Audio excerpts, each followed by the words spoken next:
नमस्कार, मैं Gita घाड़ी। Smart plus bulletin में आपका स्वागत। सबसे पहले एक नजर आज की सुर्खियों पर। कोरोना मरीज संख्या में फिर से उतार चढ़ाव, राज्य सरकार का रिमोट कंट्रोल अब किसके पास? कोल्हापुर शिव सैनिकों का सीमा पर आंदोलन, बीम्स के सुरक्षा कर्मियों ने छेड़ा आंदोलन। हमारा देश संगठन की ओर से निवेदन, ट्रेडर्स फोरम ने जीएसटी आयुक्त से भेंट की। होटल आदर्शा पैलेस आपके लिए लाए हैं फूड पार्सल और home delivery service, breakfast, lunch और dinner, south Indian, north Indian, tandoori. कोविड-19 के तहत स्वच्छता और सभी नियमों का पालन। आज ही ऑर्डर कीजिए और घर बैठे लजीज खाने का मजा उठाइए। हर पार्सल के साथ एक mask free. Hotel Adarsha palace, Lingaraj college के सामने, कॉलेज रोड, बेलगावी। फोन 0831 243577 और 8884121718। अब देखते हैं विस्तृत समाचार। देश में लगातार दूसरे दिन कोरोना मरीजों की संख्या में इजाफा हुआ है। स्वास्थ्य मंत्रालय के मुताबिक पिछले 24 घंटे में कोरोना संक्रमण के 42,982 नए मामले सामने आए हैं। 41,726 संक्रमित मरीज इस बीमारी से ठीक हुए हैं। वहीं अब तक 533 लोगों की कोरोना से मौत हो चुकी है। देश में सक्रिय मरीजों की संख्या बढ़कर 4,11,076 हो गई है, जिनका अभी भी इलाज चल रहा है। स्वास्थ्य मंत्रालय की ओर से जारी आंकड़ों के मुताबिक देश में अब तक 3,18,12,114 कोरोना मरीज मिल चुके हैं। इनमें से 3,09,74,748 कोरोना मरीज ठीक हो चुके हैं। अब तक 4,26,290 मरीजों की मौत हो चुकी है। राज्य सरकार का रिमोट कंट्रोल अब किसके पास? राज्य में नई सरकार के नए मंत्रिमंडल का गठन नए मुख्यमंत्री ने किया है। मुख्यमंत्री बसवराज बोम्मई जी ने कई असंतुष्ट सभासदों की टीम बनाने का अच्छा काम किया है। पूर्व मुख्यमंत्री बीएस येडियुरप्पा जी, जो उनके राजनीतिक गुरु थे, उनके आदेश के बाद उन्होंने नई कैबिनेट का गठन किया है। हालांकि उन्हें कुछ असंतुष्ट मंडलियों और उनके समर्थकों के क्रोध का सामना करना पड़ा है। हालांकि अब उन्हें एक बार फिर विभिन्न खातों के विभाजन से गुजरना होगा। ऐसे में अब सबका ध्यान खातों के विभाजन पर है। साथ ही क्या पूर्व मुख्यमंत्री येडियुरप्पा जी के पास ही होगा सरकार का रिमोट कंट्रोल? इस पर भी चर्चा हो रही है। कैबिनेट विस्तार के दौरान विरोधियों को दूर रखने में येडियुरप्पा जी सफल हुए हैं। इसके द्वारा वह मुख्यमंत्री न होते हुए भी सरकार पर उनका नियंत्रण चलेगा, यह दिखाई दे रहा है। राजनीतिक विशेषज्ञों का अनुमान है कि वह अपना वर्चस्व बनाए रखेंगे और अपनी मर्जी से खातों का आवंटन करेंगे। कोल्हापुर शिव सैनिकों का सीमा पर आंदोलन। महाराष्ट्र तालुका में दैनिक यात्रियों के लिए कर्नाटक में आरटीपीसीआर अनिवार्य नहीं किया जाना चाहिए। उनके काम के महत्व को देखते हुए कोल्हापुर जिले के शिवसेना पदाधिकारियों ने पुणे बेंगलुरु राजमार्ग कोगनोली सीमा चेकपोस्ट के पास आरटीपीसीआर के अलावा उन्हें छोड़ने की मांग करते हुए आंदोलन किया। डीवाईएसपी नायक ने कहा कि वह वरिष्ठ अधिकारियों से बात करने के बाद ही फैसला लेंगे। नतीजतन शिवसेना पदाधिकारियों ने कर्नाटक से महाराष्ट्र जाने वाली ट्रेनों को जाम कर दिया, जिससे पुणे बेंगलुरु राजमार्ग पर जाम लग गया। कागल पुलिस ने हाईवे पर जाम के चलते शिवसेना के विजय देव ने संपत पवार समेत कई पदाधिकारियों को गिरफ्तार किया। इस मौके पर निपानी ग्रामीण उप निरीक्षक अनिल कुंभार, एसए तोलगी, एएसआई कुंभार, शेखर असोदे और अमर चंदन शिव के साथ कर्नाटक के कई पुलिसकर्मी मौजूद थे। हाईवे पर भारी संख्या में पुलिस एस्कॉर्ट तैनात थे। बीम्स के सुरक्षा कर्मियों ने छेड़ा आंदोलन।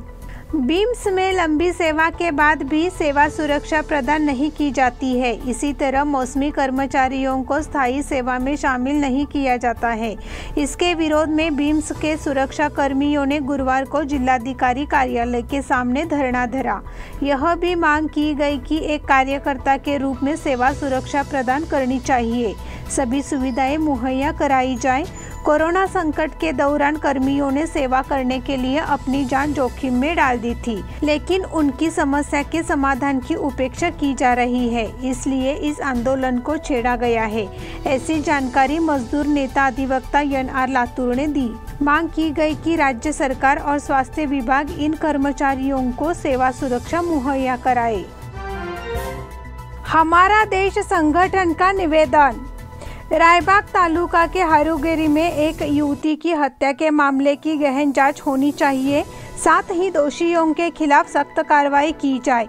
इस मांग को लेकर हमारा देश की ओर से जिलाधिकारी को निवेदन दिया गया। निवेदन में कहा गया है कि हारूगेरी में एक 16 वर्षीय लड़की को प्रताड़ित कर मार डाला गया। यह लव जिहाद का एक रूप है और प्रशासन को इसे गंभीरता से लेना चाहिए। साथ ही दोषियों के खिलाफ सख्त कार्रवाई की मांग की है। निवेदन देते समय वेंकटेश शिंदे, संदीप भिड़े, लीना तोपन्नावर, ज्योति भाविकट्टी और हमारा देश संगठन के कई अन्य सदस्य मौजूद थे। ट्रेडर्स फोरम ने की GST आयुक्त से भेंट। सतीश तेंदुलकर के नेतृत्व में बेलगाम ट्रेडर्स फोरम के सदस्यों ने बुधवार दोपहर बेलगाम के नए केंद्रीय वस्तु एवं सेवा कर आयुक्त बसवराज नलगावे से मुलाकात की। उन्होंने उनके साथ GST कर प्रणाली पर भी चर्चा की।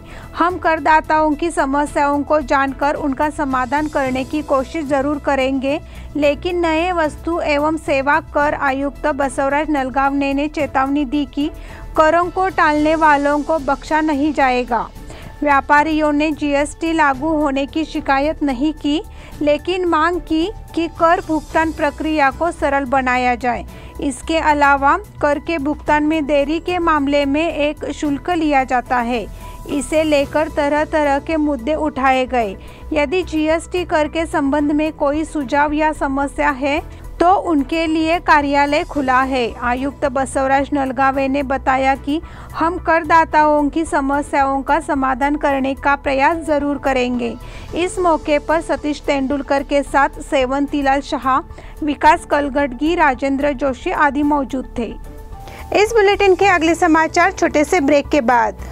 होटल आदर्शा पैलेस आपके लिए लाए हैं फूड पार्सल और home delivery service, breakfast, lunch और dinner, south Indian, north Indian, tandoori. कोविड-19 के तहत स्वच्छता और सभी नियमों का पालन। आज ही ऑर्डर कीजिए और घर बैठे लजीज खाने का मजा उठाइए। हर पार्सल के साथ एक mask free. Hotel Adarsha palace, Lingaraj college के सामने, कॉलेज रोड, बेलगावी। फोन 0831 2435 777 और 8884121718। ब्रेक के बाद फिर से एक बार आपका स्वागत।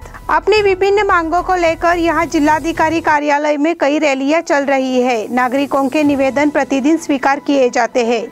कभी कभी यह स्पष्ट नहीं होता कि इन निवेदनों के आगे क्या होता है। हालांकि अपनी समस्याओं का समाधान होना चाहिए। इस मांग को लेकर आए 80 वर्षीय व्यक्ति के लिए जिलाधिकारी MG हिरेमठ अपने कमरे से बाहर आए और उस बूढ़े आदमी की पीड़ा सुनी। उन्होंने इस समस्या के समाधान का आश्वासन भी दिया। वृद्धा ने कहा कि हम जिस पुराने घर में रहते थे वह मूसलाधार बारिश में ढह गया है, तो अब हम बेघर हो गए हैं। वृद्धा गणपत गली की रहने वाली है। उन्होंने जिलाधिकारी से कम एक अस्थायी शेड उपलब्ध कराने को कहा।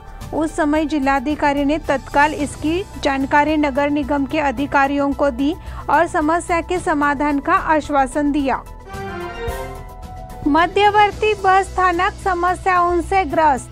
यात्री और नागरिक हैरान है कि पिछले 4 साल से चला आ रहा मध्यवर्ती बस स्थानक का काम कब पूरा होगा। वर्तमान में यात्रियों का मध्यवर्ती बस स्थानक क्षेत्र तक पहुंचना मुश्किल हो रहा है।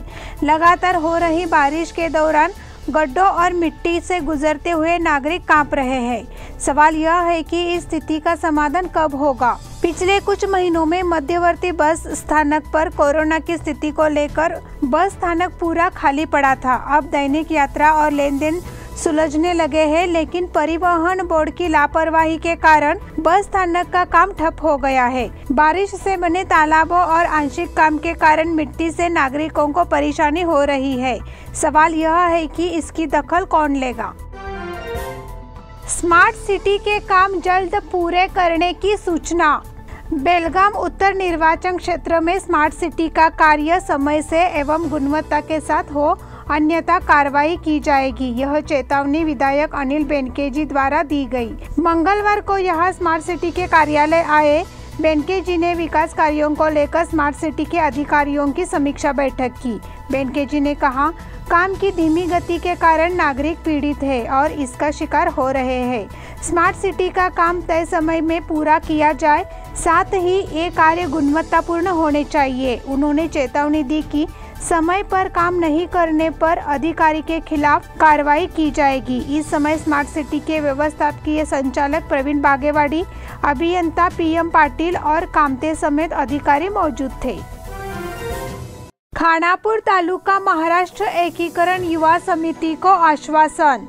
डाक विभाग द्वारा जवाब देने के लिए कहा गया कि पत्रों का भंडार समाप्त हो गया। खानापुर तालुका महाराष्ट्र एकीकरण युवा समिति ने अभियान के लिए 2 दिन में 10,000 पत्र उपलब्ध कराने का वादा किया है। खानापुर तालुका महाराष्ट्र एकीकरण युवा समिति ने 9 अगस्त क्रांति दिवस से प्रधानमंत्री जी को पत्र भेजने के लिए एक अभियान चलाया है और मराठी भाषियों से भी बड़ी संख्या में पत्र लिखने की अपील की है। इसके जवाब में प्रतिभागियों से अधिकांश पत्र डाकघर से खरीदे जा रहे हैं। नतीजतन खानापुर युवा समिति के प्रतिनिधि मंडल ने बेलगाम में डाकघर को 2 दिनों के भीतर 10,000 पत्र उपलब्ध कराने की मांग की है। कंगराली बीके में चोरों ने घर को लूटा।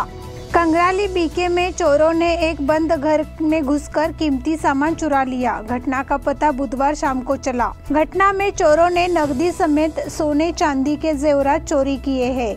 इस संबंध में घर मालिक सुदर्शन नाइक ने शिकायत दर्ज कराई है। नाइक अपने परिवार के साथ गांव गया था। बुधवार को जब वह गांव से लौटा तो देखा कि घर का दरवाजा टूटा हुआ था। चोरों ने 20 ग्राम सोना और 30 ग्राम चांदी के जेवरात और 10,000 रुपए नगद चुरा लिए। इस संबंध में काकती पुलिस थाने में मामला दर्ज किया गया है। खानापुर के हर ग्राम पंचायत में होगा कचरा डेपो। खानापुर तालुका में कुल 51 ग्राम पंचायतें कार्यरत है, जिसमें से यह अपशिष्ट डेपो 38 ग्राम पंचायत क्षेत्र में 3 एकड़ भूमि में आयोजित किया जाएगा। इनमें से नंदगढ़ ग्राम पंचायत ने कचरा डिपो का काम शुरू कर दिया है। इसे अलग से छाटा जाता है और वापस भेज दिया जाता है। गीला कचरा इकट्ठा कर उसका लाभ उठाया जाएगा, इसलिए कूड़ा निस्तारण की समस्या का समाधान होगा और ग्रामीण संतोष व्यक्त कर उचित प्रबंधन की मांग कर रहे हैं।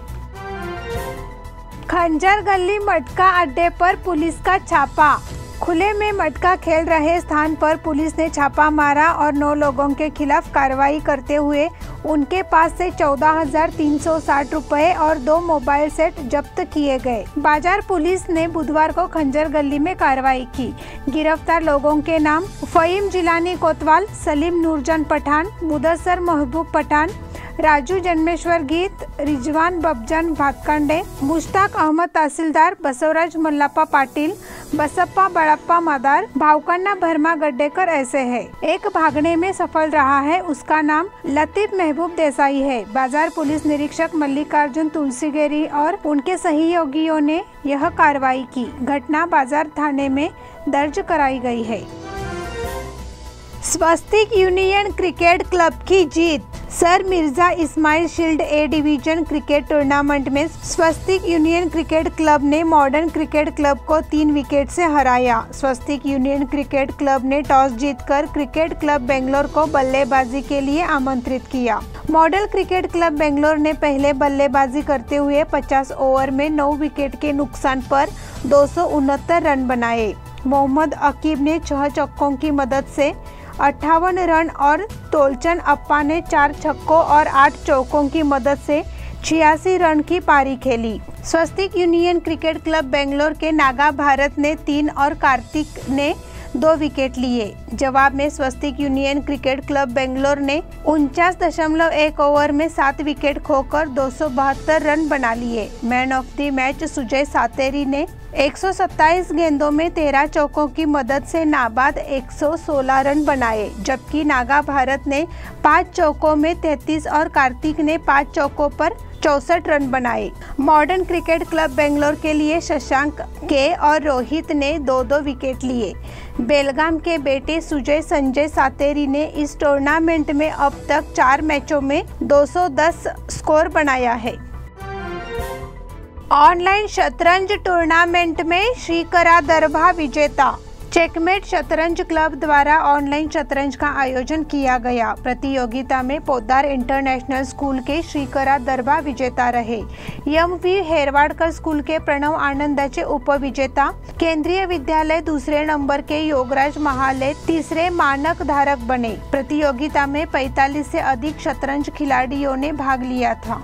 पुरस्कार वितरण समारोह ठड़कवाड़ी स्कूल के प्रांगण में आयोजित किया गया। बेलगाम जिला शतरंज संघ के अध्यक्ष नीलेश भंडारी, उपाध्यक्ष दत्तात्रेय राव, टूर्नामेंट के प्रमुख गिरीश बाचीकर के हाथों पहले 10 विजेताओं को नगद, ट्रॉफी और प्रमाण पत्र से सम्मानित किया गया। प्रतियोगिता का फाइनल परिणाम है श्रीकरा दरभा, प्रणव आनंदाचे, योगराज महाले, साई मंगनाईक, महादेव राव, निश्चल सहदेव, विनायक बोरकर, अनिरुद्ध राव, सौरीश व्यास, समृद्धि बोरकर। बेलगाम जिला हॉकी संघ द्वारा विजयोत्सव। देश को बेलगाम जिला हॉकी एसोसिएशन ने कर्णधार पद्मश्री और गोलकीपर शंकर लक्ष्मण, बंडू पाटिल और शांताराम जाधव जैसे 3 स्वर्ण पदक विजेता दिए हैं। टोक्यो ओलंपिक में भारत ने 5-4 से जर्मनी को हराया। इस जीत का विजयोत्सव गुरुवार की शाम बेलगाम जिला हॉकी एसोसिएशन की ओर से धर्मवीर संभाजी चौक पर मनाया गया। बेलगाम जिला हॉकी संघ के अध्यक्ष धनंजय पटेल, उपाध्यक्ष साजिद शेख, गोपाल खांडे, रमेश गुर्जर, सुरेश खन्नूरकर, सचिव अकीब बेपारी, हॉकी संघ के सदस्य शकील कोतवाल, रजनीकांत पटेल, अशोक अष्टेकर, रंजित मनोरकर मौजूद थे। इसी के साथ स्मार्ट प्लस बुलेटिन के आज के समाचार समाप्त हुए। धन्यवाद।